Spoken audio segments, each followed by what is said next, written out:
हमारे चैनल को सब्सक्राइब करें और बेल आइकन दबाएं।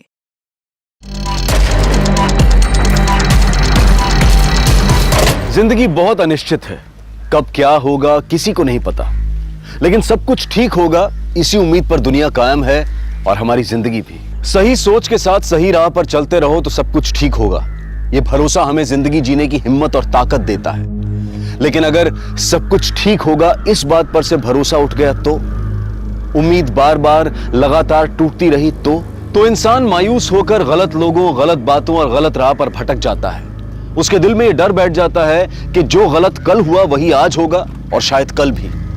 और इसी डर को अपने सीने से लगाए वो जिंदगी जीने लगता है और नतीजा तबाही, बर्बादी। अतीत में चाहे कितना भी बुरा क्यों ना हुआ हो, लेकिन भविष्य में सब कुछ अच्छा होगा इसी उम्मीद के साथ जीना ही जिंदगी है। अगर ये आशा, ये उम्मीद इंसान ने छोड़ दी तो उसका क्या नतीजा हो सकता है, ये हमारी आज की कहानी बताती है। एक ऐसा केस जिसने पुलिस को बौखला दिया, एक ऐसी कहानी जिसे देखकर आप भी चौंक जाएंगे।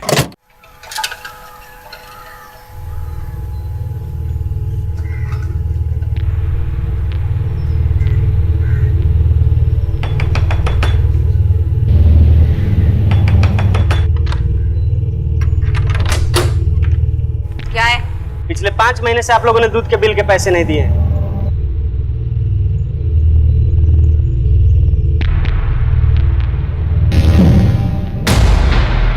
अरे दरवाजा खोलो। माजी का। अरे ये कोई तरीका थोड़ी, हटिए। अरे माजी को बुलाइए, पैसा दीजिए। मैं को बुलाइए। आपका पैसा मिल जाएगा, आप बाहर चलिए। अरे 5 महीना हो गया अभी तक पैसा नहीं मिला। बिल देने में क्या दिक्कत है तुम्हें? इतने से पैसे के लिए ये सब मतलब? मैंने क्या किया? हाथ देख, शुक्रवार का दिन है और शुक्रवार के दिन लक्ष्मी घर से बाहर नहीं जानी चाहिए। और ये हमेशा शुक्रवार को क्यों आता है?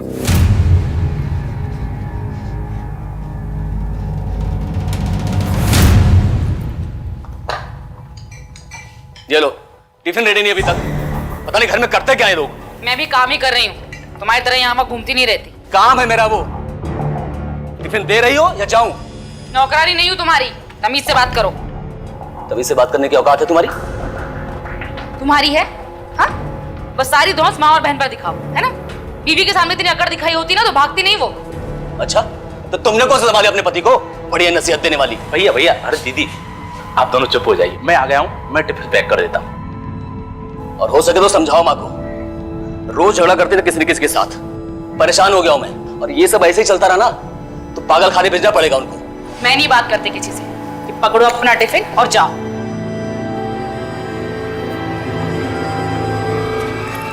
भगवान, कुछ गड़बड़ ना हो जाए बस।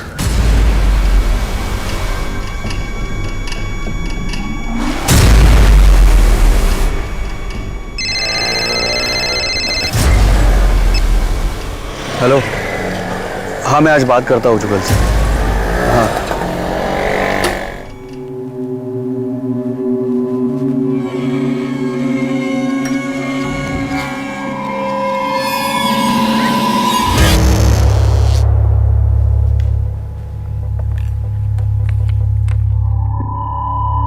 मुझे किसी भी कीमत पर मेरा परिवार चाहिए, हंसता खेलता परिवार।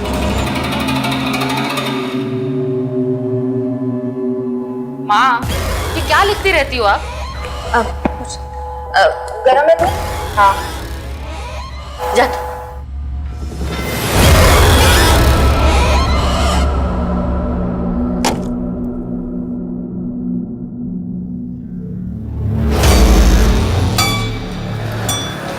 भगवान रक्षा करना, कहीं कोई एक्सीडेंट ना हो जाए आज। चल भाई।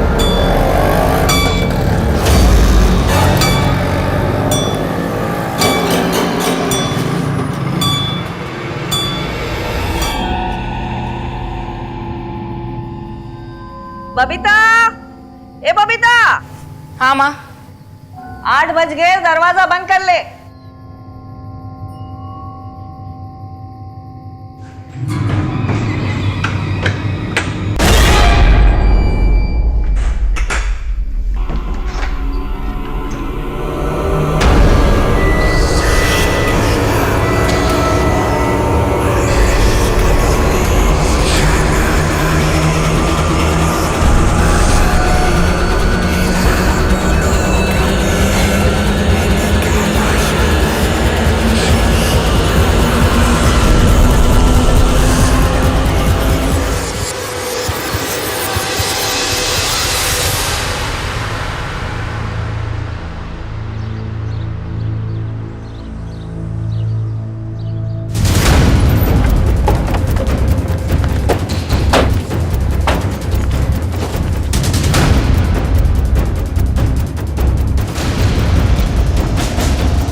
इसका मतलब है कोई भी आ जा सकता।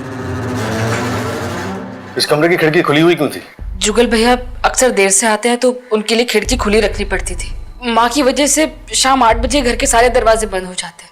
इस उम्र में उन्हें डर लगता है कि कहीं कोई आकर उन्हें कुछ करना दे। किस किस को पता था कि जुगल रात को खिड़की से आना जाना करता है?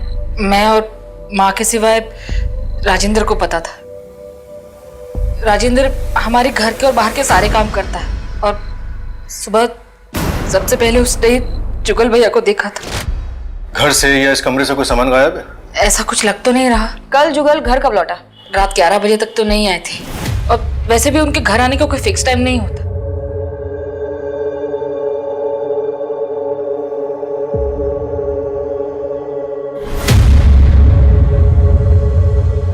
नहीं नहीं, आप किसी भी चीज को हाथ मत लगाइए।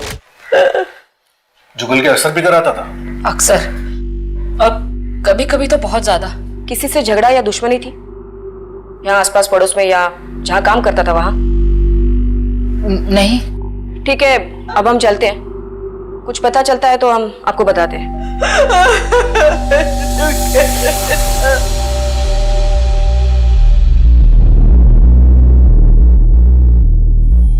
पूनम, विजय, तुम दोनों यहाँ गार्डन और आसपास में देखो, कहीं कोई सुराग या निशान है क्या?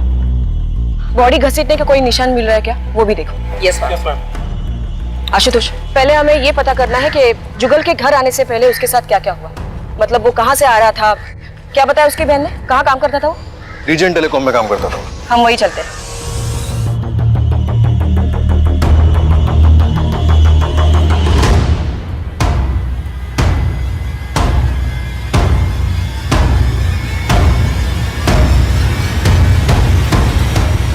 राजेंद्र।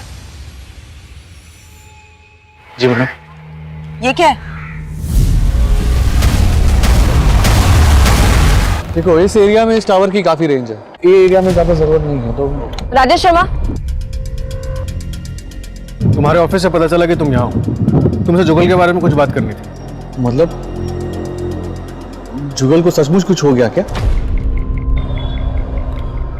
तुम्हारा मतलब? नहीं, मतलब वो हमेशा मुझसे कहता था कि मुझे बचा लेना, मुझे अगर कुछ हो जाए तो। ऐसा क्यों बोलता था वो? जब से उसकी बीवी निकिता उसे छोड़कर गई है तब से पूरी तरह से हिल गया है वो।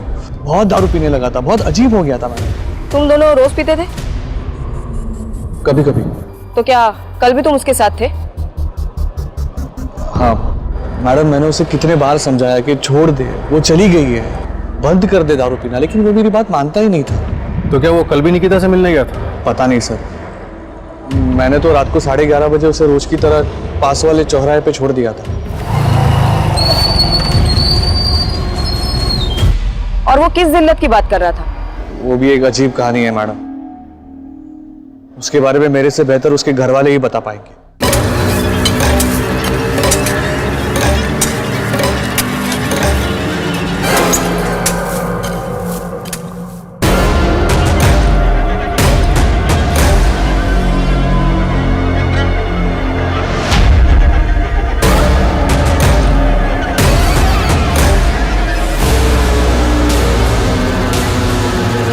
चलो दिखाओ ये कुआं कहाँ है।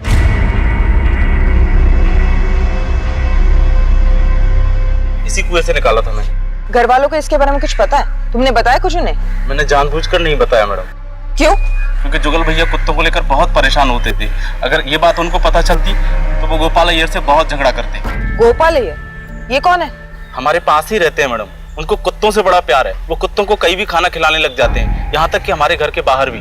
अय्यर साहब, कितनी बार बोला है आपसे यहाँ पर कुत्तों को खाना मत खिलाया करो? आपको बात समझ में नहीं आ रही है? अरे परेशान करके रखा हुआ है। अय्यर साहब, आपसे बात कर रहा हूँ, मेरी बात सुन रहे हैं आप? क्या सुनेगा तुम्हारा बात? हा? रोज का एक ही बात। क्या प्रॉब्लम क्या तुम्हारा? मेरा प्रॉब्लम ये है अय्यर साहब कि मैं बोलता हूँ रोज आपको कुत्तों को खाना मत खिलाया करो, बात समझ में नहीं आती आपको? ये कुत्ता तुमको क्या करता? कभी काटा है क्या? अरे काटन को अरे क्या हुआ? जवान नहीं, तुम्हारा टाइम होगा, तुम जाओ। मैं काट लिया ना तो ठीक नहीं होगा, बता रहे हम आपको। धमकी देने का जरूरत नहीं है। धमकी दे रहा हूं काट मैं। डालेगा साला तुम कहीं पे। अरे ऐसे कैसे काट डालेगा? इस झगड़े के बारे में और किसी को कुछ पता था? सभी को तो पता था मैडम। निकिता जुगल भैया की बीवी थी, उसी ने सब कुछ बर्बाद कर दिया। हमारा हरा भरा परिवार था, सब खराब करके चलती बनी। एक वो और एक सूरज। दोनों के दोनों घटिया और नीच लोग। सूरज कौन? मेरा पति। नारायणं निराकारं नरवीर नरोत्तमं नरसिंहं नागनाथं च तम वंदे नरकांतकम। बोलो श्री सत्यनारायण भगवान की जय। आप ये प्रसाद सब में बांट दीजिए। रुकिए, सूरज जी कहाँ हैं? अरे बबीता, जाओ अपने पति को जल्दी बुला के लाओ। 1 मिनट, मैं बुला के लेके आती हूँ। सूरज जी, सूरज। आ रहा हूँ।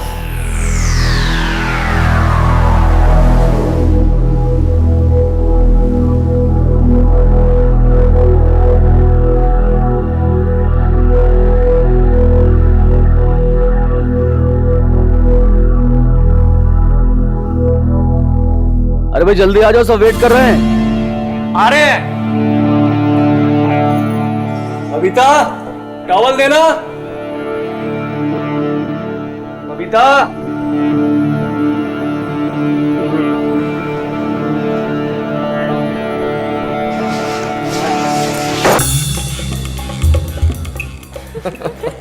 सूरज, ये क्या कर रहे हो? अरे प्यार आ रहा है तुम पे आज। छोड़ो, कोई देख लेगा। अरे यहाँ कौन देखेगा? इतनी दूर खड़ी, उधर आना।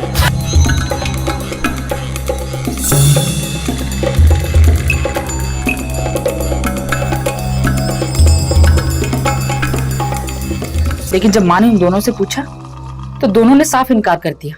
क्या बंद कर दे? किस बारे में बात कर रही हैं आप? मेरी तो कुछ समझ में नहीं आ रहा है। झूठ, तुम दोनों झूठ बोल रहे हो। मैंने खुद देखा और सुना तुम दोनों को बात करते हुए। बबीता, मैं बात कर रही हूँ ना। आप भी क्यों बात कर रही हैं? हमारी इज्जत का तो ख्याल करिए। निकिता भाभी के बारे में सोचिए, शर्म आनी चाहिए आप लोगों को। अच्छा, तुम्हारे कहने का मतलब ये है कि तुम दोनों के बीच कुछ नहीं चल रहा। आपकी कसम, भगवान की कसम, ऐसा कुछ भी नहीं है। ठीक है, इस बात को यही खत्म कर दे। परिवार की शांति बिगड़नी नहीं चाहिए, याद रखना। लेकिन फिर उसी दिन दोनों खुलेआम बिना शर्म के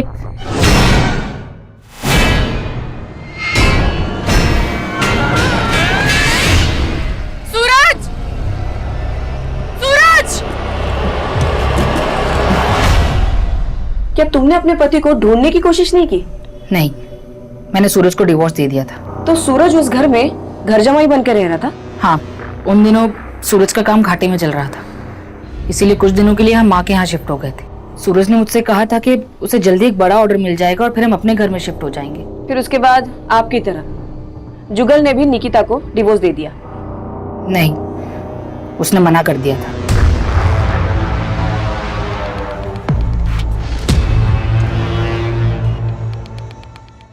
अजीब बात, तेरवा देवी का जमाई सूरज उन्हीं की बहू निकिता के साथ भाग गया। शायद इसी सदमे ने तेरवा देवी और उनके परिवार को। जुगल की पॉकेट से जो फोन मिला उसकी कॉल रिकॉर्ड्स आ गए। उसके हिसाब से निकिता और जुगल के बीच काफी कॉल्स हुए। कल रात को भी निकिता ने उससे बात की थी और ये जुगल की आखिरी कॉल थी। कितने बजे? करीब 11:30 बजे। मैडम, जुगल के दोस्त राकेश ने भी ये बताया था कि तकरीबन इसी टाइम के आसपास उसने जुगल को चौराहे पे ड्रॉप किया था। हो सकता है कल रात जुगल अपनी बीवी निकिता से मिलने गया हो और उसे मौत का सामना करना पड़ा हो, क्योंकि ये बात हम जानते हैं कि जुगल ने डिवोर्स देने से मना कर दिया था, इसलिए सूरज और निकिता ने मिलके जुगल को मार दिया हो। पूनम, जुगल मिश्रा के घर के कंपाउंड में उसकी बॉडी घसीटने के निशान मिले? नहीं मैम, लेकिन एक अजीब बात सामने आई है। उनके घर के नौकर राजेंद्र को एक कुत्ते की लाश मिली जो उसने दफनाई। घर वालों में से किसी को नहीं बताया और उसका कहना है कि उसके घर के पास रहने वाले गोपाल अय्यर का जुगल से झगड़ा न हो, इसलिए उसने ये बात किसी को नहीं बताई। यहाँ इस केस में सब अजीब है। वो बुजुर्ग माँ, उनके जमाई और बहू, नौकर राजेंद्र और अब ये गोपाल अय्यर। इस गोपाल अय्यर की कुंडली निकालो, पता करो कि ये कल रात वो कहाँ था और ये सूरज और निकिता के बारे में पूछताछ करो। वैसे ही आप अर्जुन की भी करोगे ना? क्या मेघा की माँ, नैना की शादी का तो कोई मुकाबला ही नहीं हो सकता। ओ भाई, बस हो गया।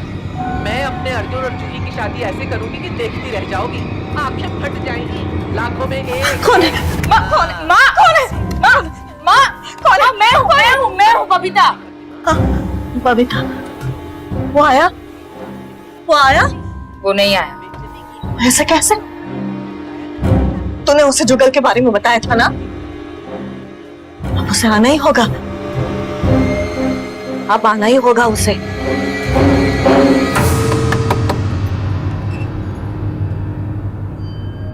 परसों रात को आपने जुगल को फोन क्यों किया था? माफी मांगने के लिए। अच्छा, परसों रात आप कहाँ थी? यही घर पे ही थी। इस बात का कोई गवाह? गवाह की क्या जरूरत है, मैं यहाँ घर पे ही थी।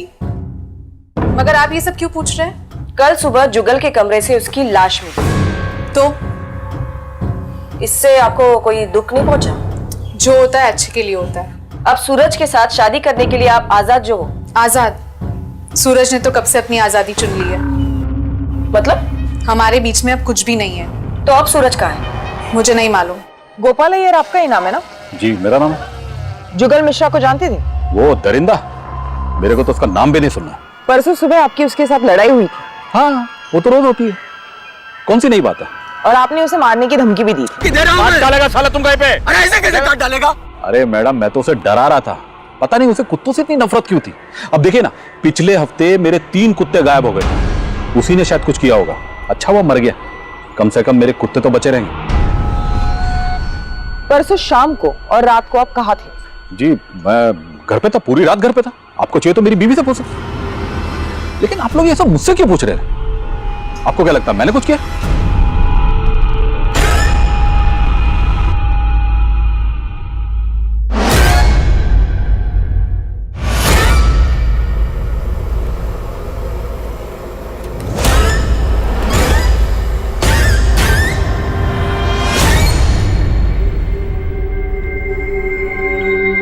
कैसा बना है? ठीक है। अरे ठीक है या अच्छा है? अच्छा है वहाँ। धीरज अगर कुछ कम है तो बता दे, मैं और डाल देती हूँ। नहीं नहीं, बराबर है एकदम।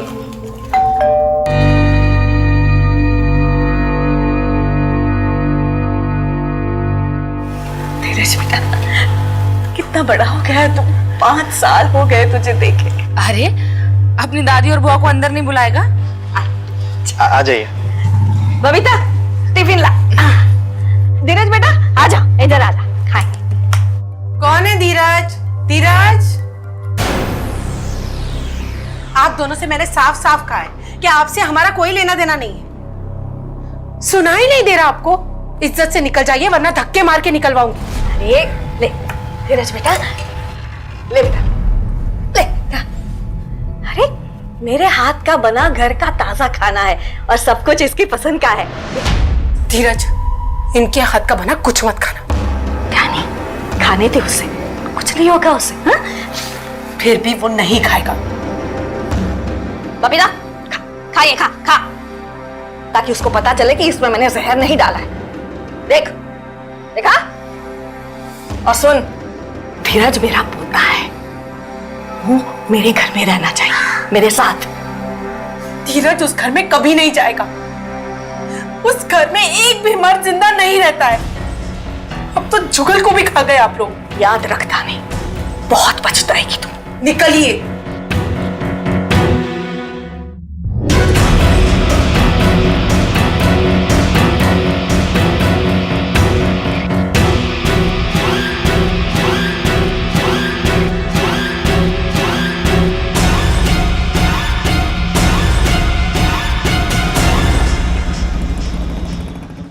अरे साहब, लेकिन क्या कहाँ लेकर जा रहे हैं आप मुझे? साहब, अरे मैडम मुझे बताइए तो सही, मुझे यहाँ क्यों लेकर आए हो आप? क्योंकि तू हर काम में सबसे पहले है। तुझे सबसे पहले कुएं में से एक मरा हुआ कुत्ता मिला। जुगल की लाश को भी सबसे पहले तूने देखा और जुगल के झगड़े के बारे में भी सबसे पहले तूने हमें बताया। अब सच सच बता, तुझे कुएं में से एक मरा हुआ कुत्ता मिला या 3? नहीं नहीं मैडम, सिर्फ एक ही कुत्ता मिला था, मैंने मैडम को बताया तो था। ठीक है, तुम जा। पूनम, इस पे नजर रखना। और वो तेरवा देवी का जमाई सूरज, वो कब आ रहा है? आ गया मैं। क्यों सूरज, निकिता से कब शादी कर रहे हो? शादी? हाँ शादी, क्योंकि अब जुगल मिश्रा जो नहीं रहा। जुगल मिश्रा नहीं रहा? बुढ़िया अपने आखिरी बेटे को भी खा गई। मतलब? पहले 2 बेटे मर चुके हैं उनके, पर मैम मेरा उस घर से और बबीता से ना कोई रिश्ता नहीं है अब। तुम निकिता से आखिरी बार कब मिले थे? कई महीने हो गए मुझे तो, पर हाँ बबीता का फोन आया था 2 हफ्ते पहले। बबीता का? हाँ, वो बोली थी मिलना है, कुछ मदद चाहिए, लेकिन बाद में ना कोई फोन आया ना मिलने आई। ठीक है।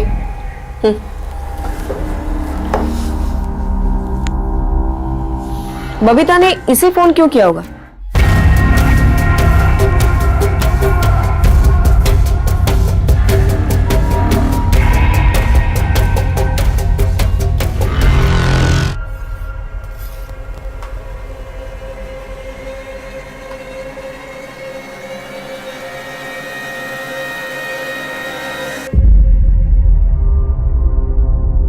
बबीता से मिलना है।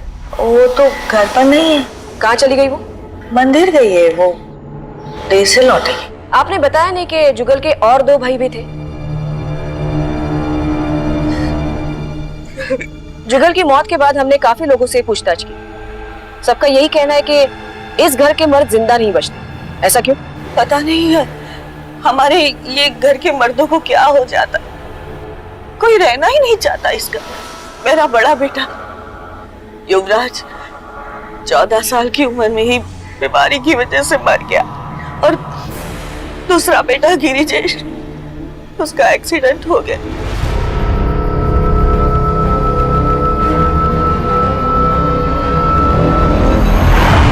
उसके बाद गिरिजेश की बीवी धानी मेरे पोते को लेकर घर छोड़कर चली गई। ये कब की बात है? 8 साल पहले की बात है। बबीता जैसे घर आए उन्हें कहिएगा कि हमें कांटेक्ट करें। और आपका नौकर राजेंद्र कहीं नहीं दिख रहा। गया होगा इधर उधर कहीं, मुझे नहीं पता।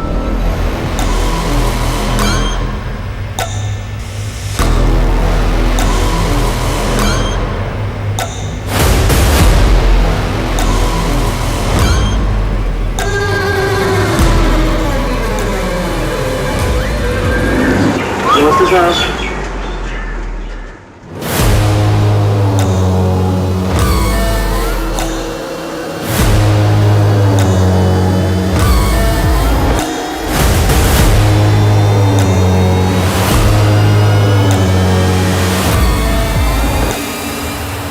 आशुतोष, तेरवा देवी के पोते धीरज के बारे में पता करो। तेरवा देवी चाहती थी कि उनका पोता धीरज वापस घर लौटे। शायद इसी बात में जुगल की मौत का राज छिपा।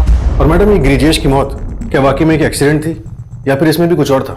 आशुतोष, ये 8 साल पहले की बात है। मान लिया जाए कि गिरिजेश की मौत एक एक्सीडेंट से हुई हो और इसी बात का तेरवा देवी को सदमा पहुंचा हो और वो वहमी बन गई हो। मैं खुद एक माँ हूं और बच्चे खोने का गम मैं समझ सकती हूँ, लेकिन ऐसा भी हो सकता है कि तेरवा देवी के वहम के हिसाब से वो चाहती हो कि उनका तीसरा बेटा भी मर जाए लेकिन पोता बचे, और इसकी वजह से उनकी घर की खुशहाली वापस लौटे। और साथ ही हम तेरवा देवी की बेटी बबीता, दामाद सूरज, बहू निकिता, पड़ोसी गोपाल अय्यर और नौकर राजेंद्र को नजरअंदाज नहीं कर सकते। 35 वर्षीय जुगल तेरवा देवी का बचा हुआ इकलौता बेटा, लेकिन अब वो भी मर चुका था। लेकिन पुलिस का यह शक कि जुगल की हत्या हुई है काफी ठोस था, और शक के दायरे में जुगल की पत्नी निकिता, जुगल की बहन बबीता कुमारी और बबीता का पति सूरज थे। क्या इनके अलावा कोई और भी था जो जुगल की जान ले सकता था? और इस हत्या की वजह क्या थी? जुगल एक नशेबाज, हारा हुआ इंसान था, उसे मारकर किसी को क्या मिलने वाला था? पुलिस कोशिश कर रही थी लेकिन उन्हें कोई रास्ता नजर नहीं आ रहा था, और उसी वक्त पुलिस के पास एक ऐसी खबर आई जिसकी वजह से यह केस उल्टी दिशा में घूम गया। और जैसा कहना मैडम, मैं धीरज मिश्रा हूँ, तेरवा देवी मिश्रा का पोता। कल शाम से मेरी दादी और बुआ गायब है, उनका फोन भी बंद आ रहा है। दादी और बुआ घर पे नहीं है? नहीं, वो कल शाम को निकले थे, अभी तक वापस नहीं आए। लेकिन मुझे तो आज घर आने कहा था उन्होंने। कल शाम को उनके जाने के बाद अगर वो वापस घर नहीं लौटे तो तुमने हमें आके क्यों नहीं बताया? और आखिरी बार कब और कहाँ देखा था उनको? मैडम, कल शाम को उन्हें कहीं बाहर जाना था तो उनके लिए ऑटो मैं ही लेकर आया था।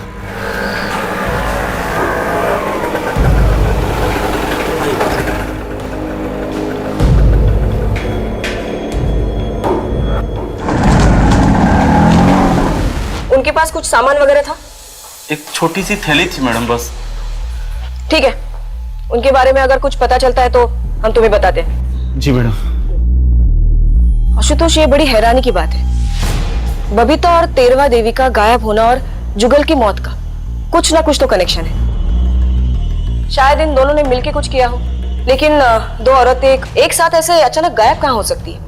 और वो ज्यादा घर से बाहर निकलती भी नहीं थी। खैर, इन दोनों की फोटोज शहर के सारे पुलिस स्टेशंस में सर्कुलेट कर दो।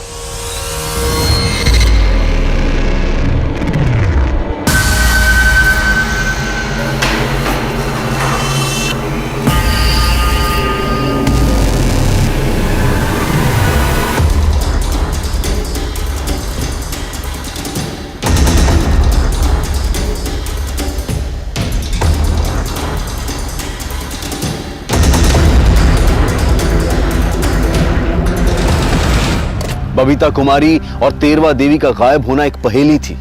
उनके दुश्मन तो काफी थे, लेकिन उनमें से कौन उन दोनों को गायब कर सकता था, इस बारे में पुलिस उलझन में थी। और तभी एक बार फिर से इस केस ने रुख बदला।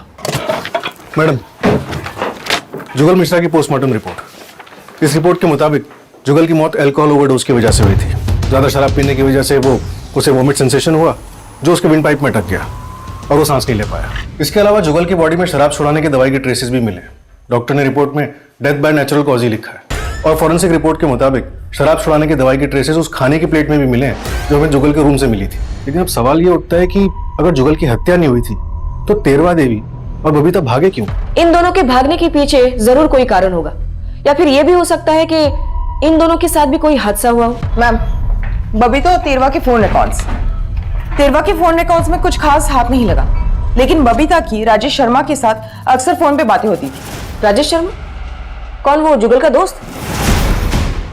उसका फोन लग नहीं रहा, इसलिए उसका फोन ट्रैक करने के लिए बोल दिया है। ठीक है, तुम राजेश शर्मा को ट्रैक करो। तब तक हम एक बार फिर से तेरवा देवी के घर चलते हैं। शायद वो घर वापस लौटी हो। ये घर देख रहे हो तुम लोग? ये घर भी मेरा है। कुछ टाइम में मेरे ही नाम पे हो जाएगा। अरे पैसे बहुत है, टेंशन नहीं है कुछ भी। अपना जो भी हिसाब है ना वो ले दे के खत्म कर देंगे। उसके बाद भाई भाई बैठेंगे, पार्टी करेंगे आराम से। क्या बोलते हो?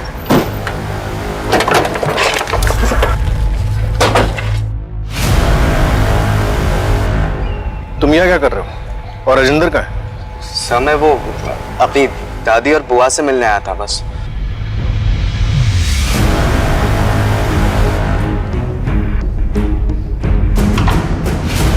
ये राजेश शर्मा का ही घर है ना? हम राजेश का है? पता नहीं मैडम, उसे हमने कहीं बाहर जाते हुए देखा वहां।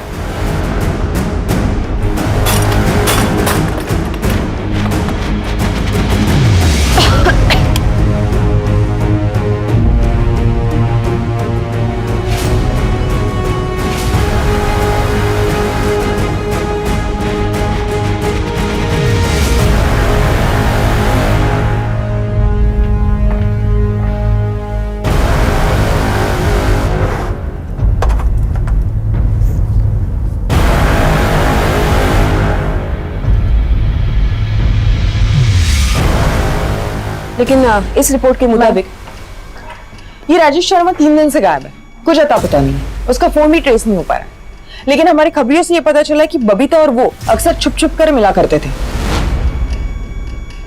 ये केस उलझता ही जा रहा है। कहीं ये राजेश तेरवा देवी और बबीता के साथ मिलकर कुछ साजिश तो नहीं कर रहा? मैडम, ये भी तो हो सकता है कि बबीता और राजेश के रिश्ते को जुगल और तेरवा देवी का विरोध था, इसलिए जुगल की मौत के बाद उन्होंने तेरवा देवी को अपने रास्ते से हटा दिया। फिर ये बबीता क्यों गायब है? और वो उनका नौकर राजेंद्र, वो कहाँ चला गया?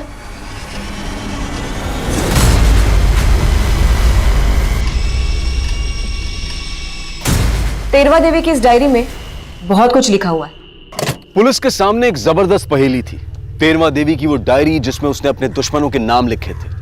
लेकिन पुलिस ने उन सब से बात की थी और पुलिस को किसी के भी खिलाफ कोई ठोस सबूत नहीं मिला था। उस डायरी में लिखी हुई बातें सच थी या फिर एक बुजुर्ग औरत के असंतुलित दिमाग की कल्पनाएं? क्या यह डायरी पुलिस को अपनी मंजिल तक ले जाने वाली थी या फिर यह डायरी उन्हें गुमराह करने वाली थी? अगर कभी मुझे कुछ हो जाए तो उसके जिम्मेदार ये लोग होंगे। वो दूध वाले नील ने मुझे धक्का दिया और मेरे सर पे चोट लगी और उसने मुझे जान से मारने की धमकी भी दी। मैंने तो अपना पैसा मांगा था मैडम, लेकिन बुढ़िया ने मुझ पे ही डंडे से हमला कर दिया। मैं खुद को बचाने के लिए उसे हल्का धक्का मारा था। फिर तूने क्या किया? बदला लेने के चक्कर में सबकी जान ले ली? नहीं नहीं मैडम, मैंने किसी को कुछ नहीं किया। सूरज और निकिता दोनों बहुत झूठे हैं। उन्होंने मेरे सामने झूठ पे झूठ बोला। उन्हें अपनी गलती की सजा मिलनी ही चाहिए। सर, मैं सच बोल रहा हूँ, मैंने कुछ नहीं किया है। सर, हमारा एक दूसरे से कोई लेना देना नहीं है। उस परिवार में कोई जिए या मरे, उससे हमें क्या फायदा? मैं जो कुछ भी हुआ है उसे भुलाने की कोशिश कर रही हूँ। ये गोपाल अय्यर मेरे जुगल के साथ बहुत झगड़ा करता है। तो मैंने जुगल को सिर्फ धमकाया था। तेरवा देवी और उसकी फैमिली से मेरी कोई दुश्मनी नहीं है। वैसे भी वो औरत थोड़ी पागल थी। आपको यकीन नहीं होता ना, बार वो लड़का आकर बैठा ना, आप उससे पूछिए कितना बेइज्जत करके उसको निकाला था घर से। उसने मेरे को सामने आकर बताया। उसको भी कुत्तों से बहुत प्यार है। अभी पिछले 2 हफ्तों से मेरे साथ वो कुत्तों को खाना खिलाता है। जुगल की तबीयत खराब होने के बावजूद और मेरे मना करने के बाद भी हितेन ने जुगल को दारू लाके दी। मैं छोड़ूंगी नहीं उसे। अरे एक ही बेटा बच्चा है मेरा। उसे दारू नहीं दिला। माँ जी बोलती थी कि मैं जुगल भैया की जान के पीछे पड़ा हूँ। अब जुगल भैया के ही कहने पे मैं उनके ही पैसों से उनके लिए शराब ला के देता था। अब उनकी तबीयत खराब थी तो उसमें मेरी क्या गलती? अच्छा, और कुत्तों से बहुत प्यार है तुझे? हाँ। सिर्फ 2 हफ्तों से प्यार है? नहीं मैडम, ऐसा नहीं है। कुत्तों से तो बचपन से प्यार करते हैं। एक गांव में पाला हुआ भी है। ठीक है, जब तक हम नहीं कहते शहर से बाहर जाना मत। आशुतोष, हमें इस पे भी नजर रखनी होगी। धीरज के आने के बाद ही हमारे घर में सुख और शांति लौटेगी, मगर ध्यानी चाहती है हम सब मर जाए। धीरज का इस्तेमाल करके हम सबको पहले ही मार डालेगी वो। ढेर सारे पैसे, आलीशान मकान, यही तो चाहती थी तुम। अब ना तेरवा देवी बीच में आएगी और ना ही बबीता। मैडम, ऐसी कोई बात नहीं है। मुझे उस घर से एक कौड़ी भी नहीं चाहिए। ये ड्रामा बंद करो। और आपको चाहिए हो या ना हो, हमारे इंफॉर्मेशन के मुताबिक धीरज महलों के सपने जरूर देखता था। अरे काका, चुका दूंगा ना आपका बिल, दे दो अभी। हाँ हाँ जानता हूँ, बहुत बड़ा आदमी है तू, बहुत बड़ा घर है तेरा, तू चाहे तो सबको खरीद सकता है। अरे जाओ यहाँ से, कुछ भी नहीं मिलेगा। मैडम, अगर हमें पैसे और आलीशान मकान ही चाहिए होता तो मेरे पति के मरने के बाद मैं वो घर छोड़कर नहीं आती। वो घर शापित है, वहां एक भी मर्द जिंदा नहीं रहता। और अगर मेरा बेटा धीरज वहां रहता तो वो भी मर जाता। धीरज, मैंने तुझे मना किया था ना, बोला था ना इन लोगों से दूर रहना। आशुतोष, बबीता के बारे में भी लिखा है इस डायरी में। तेरवा देवी को बबीता के लक्षण ठीक नहीं लग रहे थे। देर से आती थी, जबान लड़ाती थी। मैम, शहर के बाहर वाले जंगल से खबर आई है। अभी तक उसकी कोई खबर नहीं। मैडम, उसकी डायरी से हमें उसकी दुनिया के बारे में पता चला था। उसकी डायरी में मौजूद लोग उसकी दुनिया में बसते थे और उसी दुनिया में से किसी ने शायद ये कांड किया। लेकिन अब सवाल ये है कि तेरवा देवी की दुनिया में बसने वाला वो कौन व्यक्ति है जिसने सब कुछ किया। इतने दिनों से ढूंढ रहे हैं तुझे, ना तेरा फोन लग रहा है, ना किसी को पता है कि तू कहाँ था। गांव गया था, वहां पर नेटवर्क नहीं था। बबीता से क्या रिश्ता है तुम्हारा? प्यार करते थे हम एक दूसरे से। तो उसे मारा क्यों? मैं उसे क्यों मारूंगा मैडम? हम दोनों एक दूसरे से प्यार करते थे और जिस दिन जुगल की हत्या हुई उस दिन मैं उसे सब सच बताने वाला था कि मैं और बबीता शादी करने वाले हैं। लेकिन उस दिन जुगल निकिता को लेकर बहुत परेशान था, इसीलिए मैंने उसे कुछ कहा नहीं। और फिर अगले दिन पता चला कि जुगल की मौत हो गई। अरे मैं तो गांव जाने से पहले उसे मिला भी था। वो और तेरवा देवी कोई चंद्रपाल बाबा को मिलने जाने वाले थे।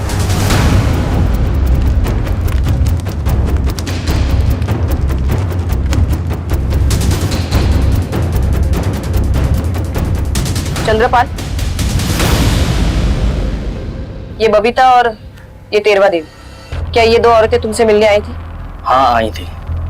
इन्हें अपना पोता वापस चाहिए था। ये बता रही थी कि इनके परिवार पर शाप का साया है। उसी से मुक्ति के लिए उन्होंने अनुष्ठान किया और वापस चली गई।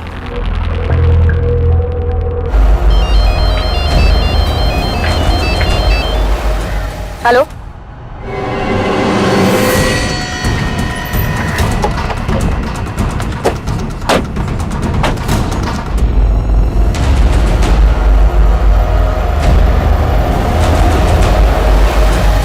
हमें आप लोगों के सीनियर से बात करनी है। हमने कुछ नहीं किया। आप लोग पुलिस स्टेशन।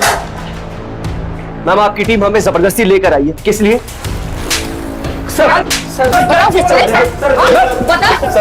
अच्छा बताता हूँ। मैं भी हरिओम चंद्रपाल बाबा का भक्त था। उस दिन मैंने बबीता और तेरवा देवी को उनके आश्रम में देखा था।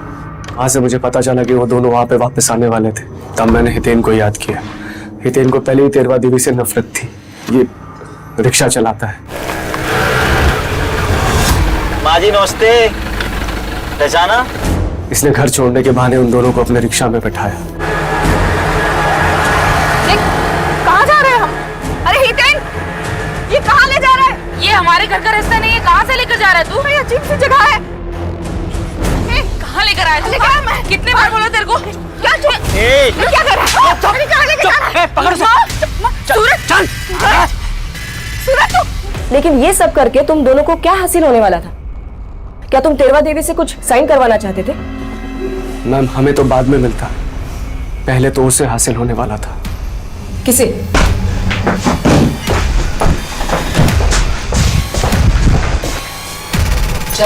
अरे पर मैडम बताइए तो सही क्या हुआ? Madam please. सूरज और मैं अलग हो चुके थे, लेकिन जुगल की मौत के बाद मेरे दिमाग में एक प्लान आया था, तो मैंने सूरज को अपने पास बुलाया। सूरज, जुगल अब रास्ते से हट चुका है और ध्यानी तो अभी हवेली में वापस आएगी नहीं और ना धीरज को आने देगी। इसका मतलब समझते हो? अरे जुगल ने मुझे अब तक डिवोर्स नहीं दिया है, इसका मतलब मैं अभी भी मिश्रा खानदान की बहू हूँ और उस हवेली पे मेरा भी हक है। मगर बबीता और बुढ़िया, उसका क्या? और इसलिए तुमने बबीता को इतनी बेरहमी से मारा? सोचा था बुढ़िया को डराता रहूंगा। निकिता मैडम के ही कहने पे जुगल भैया को मैं रोज ज्यादा दारू लाके देता था। मैंने पता किया था कि राजेंद्र गांव गया है, तो बुढ़िया की लाश को कुएं में फेंकने गया था। तेरवा देवी एक बुजुर्ग औरत थी जो अपने परिवार को जोड़कर रखना चाहती थी।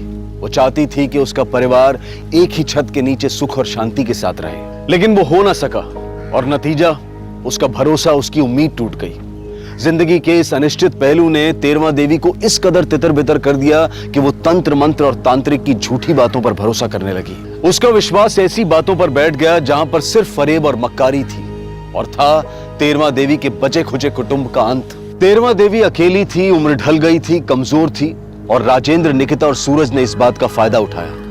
कठिन समय में तेरवा देवी कमजोर पड़ गई और अपनी जिंदगी से हाथ धो बैठी। कठिन समय हर किसी की जिंदगी में आता है और इसी कठिन समय में सबसे ज्यादा शक्ति की जरूरत होती है। हम ये प्रार्थना करते हैं, उम्मीद करते हैं कि ये शक्ति हम सबको मिले। अब मैं अनूप सोनी आपसे विदा लेता हूं। फिर मुलाकात होगी क्राइम पेट्रोल सतर्क के ब्लैक हेडलाइंस अध्याय में एक और नए केस के साथ। और याद रखें, क्राइम और आपके बीच में सिर्फ इतना फर्क है कि आप कितने सतर्क हैं। सतर्क रहें, सुरक्षित रहें। जय। For more updates, subscribe to our channel, click the show links and enjoy watching the videos.